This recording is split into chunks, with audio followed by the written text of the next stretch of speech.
Na moral, deixa o like. E aí, de boa. Obrigado por clicar no vídeo e não se esqueça de comentar o que achou desse episódio.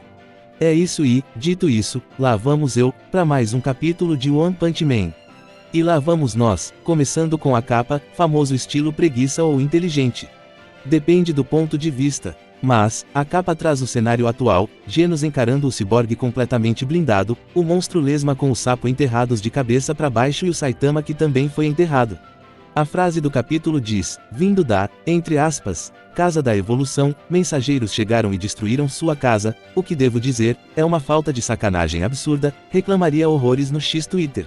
Bom, o capítulo retorna com o ciborgue falando para o Genos que ele não é o alvo. Mas o Genos está perdido no pensamento, será que esse ciborgue é o meu ciborgue? O que me fez pensar, esse ciborgue que o Genos procura, deveria ter uma forma inesquecível para o Genos, não é?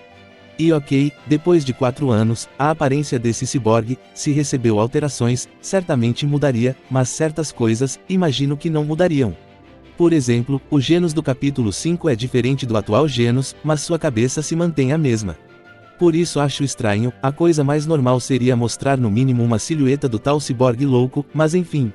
Talvez a ideia seja nunca mostrar esse ciborgue. Bom, enquanto Genos pensa, o ciborgue vê a abertura para atacar. Balançando o braço esquerdo para fora, ele tenta dar um, sai do meio moleque. O Genos, com a maior tranquilidade do mundo, simplesmente ergue o braço esquerdo e o direito como apoio para bloquear o golpe. O que é muito louco, um ciborgue de uns 2 metros de altura, da grossura de um carro, não conseguir nem fazer o Genos andar 20 centímetros para o lado é absurdo. Isso aqui era para o Genos ser arremessado dentro do prédio. É tipo um carro atropelando um pedestre na rua. Mas enfim, Genos decidiu fazer uma entrevista com o ciborgue, ele precisa confirmar de onde o cara vem. Um detalhe que acho interessante dizer é que esse ciborgue fala como se fosse um robô. Bem, de repente, Genos ouviu uma risada, olhando para trás, ele vê um leão humanoide, usando uma corrente como suspensório, um cinto com a fivela de leão e uma saia aberta na frente de pele de leopardo, se não estou maluco. Ele gosta de joias, ele possui anéis de bíceps, braceletes nos pulsos e nos tornozelos. Marrento pra baralho, chegou como se fosse o ator principal. De longe, Genos ficou preocupado já que, na sua visão, o Saitama estava indefeso sem conseguir se mexer. Já o leão chegou fazendo graça, dizendo, isso que eu chamo de lugar apertado. E seguiu elogiando o bom trabalho do dragão subterrâneo, uma toupeira, o responsável por prender o Saitama.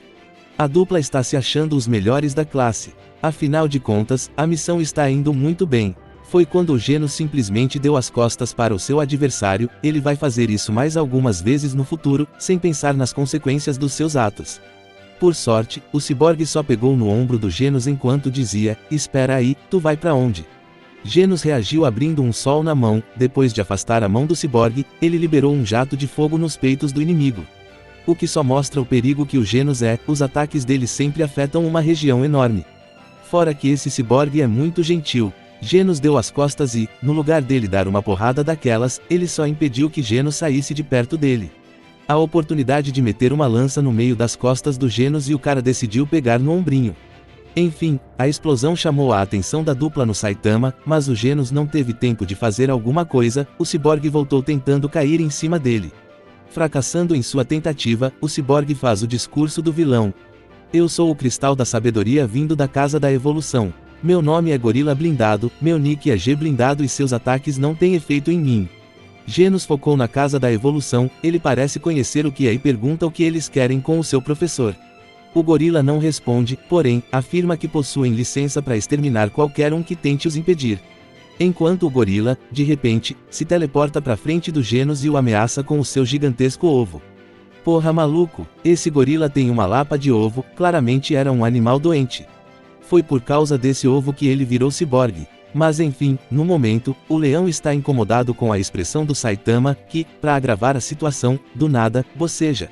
Conheço esse sentimento muito bem. O leão ficou puto, mas o Saitama explica. Segundo ele, a sensação do subterrâneo é legal, ao mesmo tempo que é quentinho na medida certa.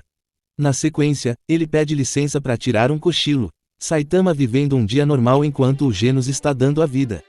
Bom, o leão, irritado, começou a rir e comentou, parece que você ainda não entendeu sua situação. Se de repente arranco os seus olhos, assim como quem não quer nada, veremos se ainda será confortável. No entanto, Saitama cansou e simplesmente saiu do chão como quem se levanta de um banquinho. O dragão subterrâneo ficou em choque. Saitama saiu e falou: o tempo está acabando, melhor começar a pedir desculpas por terem arruinado minha casa. Porque, pra eu rodar a mão na cara de vocês, ó. Bom, enquanto o dragão estava em choque com o Saitama se soltando sozinho, o Senhor Leão pegou o medo, a dúvida e transformou tudo em confiança. Andando como uma modelo que está há horas sem comer, o leão mostra suas garras e se prepara para usar o golpe cortador de membros. Saitama nem presta atenção, ele está chateado porque entrou areia entre a fivela e sua calça. Sorte que não foi na praia, os lugares em que a areia pode entrar ao receber ajuda da água é verdadeiramente fascinante. Bom, o leão, que é um ótimo caçador, aproveitou a distração do Saitama e executou o seu golpe. Balançando o braço direito para fora, o animal partiu um prédio ao meio. A rajada de ar lançada por cada garra fez o prédio parecer uma massa folhada. O leão não para, mas também não acerta, pelo menos, não quem ele quer. Entre suas vítimas estão a rua, postes, casas, prédios e os monstros sapo e lesma. Vítimas inocentes de um psicopata. Depois de exterminar seus próprios colegas, ele ri e diz que essa é a lei da selva, e agora, Saitama será o próximo. Fazendo força com o corpo, ele explodiu suas roupas e correntes. Ele usa a chuva cortadora de membros. O dragão subterrâneo tenta avisar que Saitama deve ficar vivo, mas só avisa depois que o ataque começou, assim fica difícil. No entanto, não existia risco do leão machucar o Saitama, muito menos arrancar sua vida. Saitama simplesmente desviou da chuva de ataques enquanto se aproximava dele. Quando perto o suficiente, ele usou os socos normais consecutivos, obliterando todo o tronco do leão. A tradução deu uma sambada. Mas esses são os lendários socos normais consecutivos. O que se posso dizer, não é o One Punch. O dragão subterrâneo levou alguns segundos para entender o que acabou de assistir, isso foi muito prejudicial para ele. Quando finalmente fugiu, carregando a informação de que o inimigo era muito mais forte do que as informações iniciais diziam. Já era tarde, Saitama em segundos conseguiu bloquear o caminho dele. Como? Ninguém sabe. Já o resultado, Saitama socou o dragão subterrâneo até a superfície e criou um caminho para sair. Curiosamente, a saída ficou muito perto da entrada. Ao sair, Saitama percebeu que Genos também acabou sua luta. Ele correu enquanto limpava o interior das botas. Enquanto isso, Genos estava interrogando o ciborgue. Mas ameaças não fazem efeito nele, que de fato é um gorila. Ele diz que o único que será destruído é o Genos, já que na Casa da Evolução, ele é só o terceiro em força. Essa Casa da Evolução é muita mídia e pouca prática. Mas bem, o gorila segue dizendo que Genos nunca poderá vencer o número 2, o Rei das Bestas. Foi quando o Saitama se aproximou e perguntou: você está falando desse cara? Enquanto segura um olho pelo nervo. O gorila observou o olho, a situação e, depois de respirar profundamente, se rendeu e prometeu contar tudo o que sabe. Sua voz também mudou, não mais falando como se fosse um robô, segundo ele, a voz robótica era para parecer legal. E foi isso, terminamos o capítulo 8, você quis dizer esse cara aqui.